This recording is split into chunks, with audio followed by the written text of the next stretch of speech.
So far, one of the only few who say they will stand in the Clacton by-election is Count Binface, who was last seen sharing the stage with Andy Burnham at the Makerfield by-election. And Count Binface joins us now. How has it come to this? No, this isn't AI slop. This is just regular slop, otherwise known as the British political system. Welcome to the real world, where for the next few weeks, the mainstream media and our esteemed political class will be pouring petrol onto the dumpster fire of democracy that is the Clacton by-election. Nigel Farage, leader of Reform UK, the party which has led all the national polling for the past year, will be going head-to-head against the joke candidate, Count Binface. For anyone unfamiliar, a by-election in Great Britain is held to fill an office which has become vacant in between a nationwide general election. They happen often, from local council seats to parliamentary constituency seats in the House of Commons, and they can take on an outsized role in the national story. Only recently, Andy Burnham engineered a by-election in the seat of Makerfield to pave the way to his becoming the next leader of the Labour Party, and therefore Prime Minister. The concept of a joke or novelty candidate is also commonplace in modern British politics, especially in parliamentary by-elections because of the heightened national attention on a single constituency. Part of the process is that all nominated candidates must line up together on stage wherever their vote count is taking place, usually some local town hall or drab gymnasium, effectively any space which is big enough, to listen as the return numbers and the outcome of the election is announced. This part of the process is broadcast on public television, so by running as a joke candidate wearing a silly costume, it makes a national mockery of the very serious politicians who are forced to stand there as their equals on stage. Count Binface is one of the most recognisable of these buffoons, but more on him in a moment.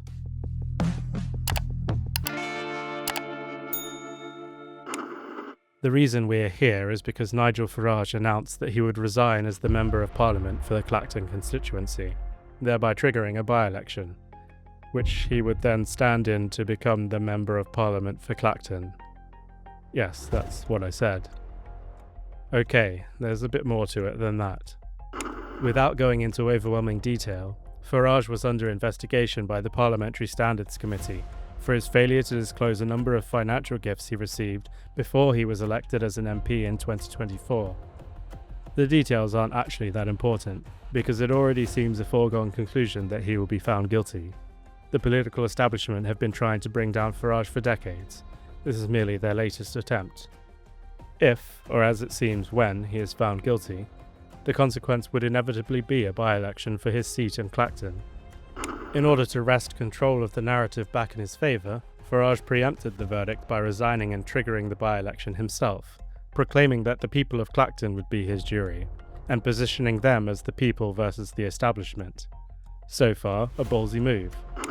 This is the kind of political theatrics Farage is notorious for. The issue is that nobody took the bait. By the end of the day, every party of note had confirmed they would not stand in Farage's vanity stunt. And thus, who should enter the ring? Count Binface. Suddenly, the egg was on Nigel's face. He would have to spend the next few weeks degrading himself by running a serious political campaign against an intergalactic space warrior with a bin for a helmet. It could have ended there. We could have dealt with the farce and moved on. But this is Britain, where political theatre has a way of descending into depths of depravity well beyond satire. As the memes proliferated on social media, our serious political leaders and regime-approved media outlets weighed in and actually endorsed Count Binface as their candidate. By doing so, they flipped the trap they had previously and deftly turned in their favour back against them. Let's examine why they would ever do this. Count Binface is the creation of virtually unknown libtard comedian Jonathan Harvey. He's a former scriptwriter for other libtard comedy secretions, Have I Got News For You, and Last Week Tonight with John Oliver. He's of the comedic tier and political calibre of something like the activist cohort led by donkeys.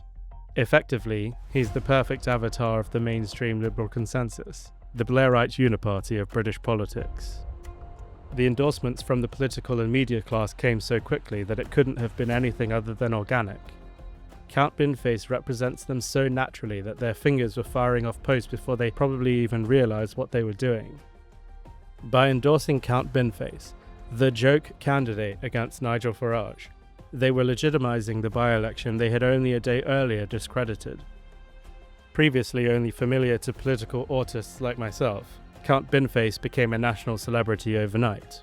Suddenly he was being interviewed by supposedly serious political journalists on the BBC and other mainstream outlets, where, trapped by the framing of the seriousness of the by-election, they were forced to contend with him as a serious guest and ask him serious questions about his joke policies. First question, why would an intergalactic space warrior want to stand to be the MP for Clacton? Why not? The veil between parody and reality has come crashing down. There is no sanctuary, no refuge to escape the relentless onslaught to the senses. There are no more frontiers for vulgarity to conquer. It is a reflection of how devoid of meaning British politics has become. The stakes are simultaneously nothing and everything. Nothing because this by-election was called as a pointless deflection charade by Farage. And everything because we are in the midst of an existential struggle for the soul of our nation. I must give credit where it is due to Jonathan Harvey. I do not begrudge him success. He finally hit the mark. I concede he does play the character of Count Binface well, and is quite good at deflecting the serious questions posed to him by doubling down on the very unserious position he has found himself in, thereby exposing the credibility of our political journalism. What are we doing here on a programme which used to construct proper investigative journalism and now is a souped-up podcast, Paddy? I do wonder, though, that he may come to regret it, having trapped himself inside his ludicrous invention. It is all anyone will ever want to see of him. He may end up feeling like Bart Simpson did, once celebrity built on a shallow gimmick wore thin. Say the line, Bart! I didn't do it. Yet the show will roll on as it must, because the Count is now their man. The establishment must double down and throw everything behind their candidate. He is one of them, and they failed to consider that before they rallied behind him. Be under no illusion that if Jonathan Harvey were an edgy, right-wing counterculture comedian who is actually funny, every 2-bit hack on Fleet Street would right now be tearing his personal life to shreds in keystrokes and ink. The fact that they aren't only confirms what he is, the court jester of the regime. I didn't personally have a dog in this fight. If you had asked me on the day Farage resigned, I would have told you how it amused me that the other parties had called his bluff. I have no love for Farage and believe he is himself a creature of the political establishment. He may play the role of the insurgent underdog outsider because it suits him, but I think in his heart of hearts, Farage would love nothing more than to be welcomed back into the club, to win back the legitimacy and approval of the elites who shunned him. Yet by endorsing Count Binface and thereby legitimising this by-election, the Uniparty is also endorsing Farage's own battle cry, that this election is the people versus the establishment, and for that reason, I hope he crushes them. That being said, nobody wins from this clown show, though everyone could lose. Farage will claim a narrative victory when he inevitably wins the count, but will then still be accountable to the Parliamentary Standards Committee verdict he was trying to deflect in the first place. It seems inevitable that he will be found guilty, and we will be back in Clacton before the end of the year for the actual by-election, which the other parties will definitely contest. In the present circumstance, they can hide behind the veneer of the by-election's illegitimacy and don't have to risk running against Farage. They will not have that option the second time round. At some point they will have to put their money where their mouth is and face the man in a fair fight. They will lose twice, however, because they have foolishly endorsed Count Binface in this first race, thereby granting legitimacy to the farce. They did not need to do this, though it is unsurprising that their hubris got the better of them. It was a completely unforced error. The number of rakes stepped on to get to this point by all concerned is truly remarkable.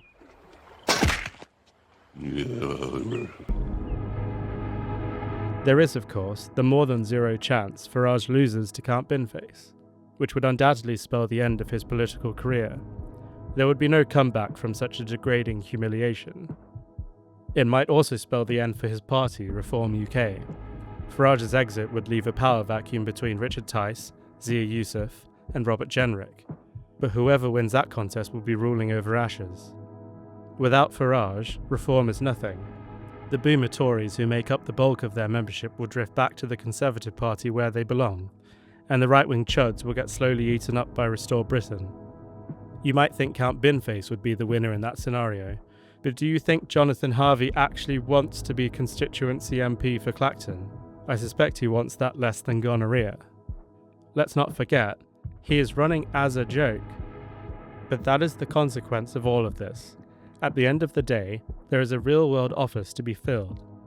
We are being dragged through the mud of the circus of it all, and somehow this is what gets forgotten. Being a Member of Parliament is a serious and vital responsibility. It is not an office to be tossed at a court jester. By endorsing a cartoon character, the political class are telling us what little respect they hold for the institution and their contempt for the people they represent. If the opportunity to collude in the destruction of Nigel Farage is presented to them, they will cast aside all integrity and pay any price to see it done. The people of Clacton are that price. They are the sacrifice our patronising leaders are willing to make.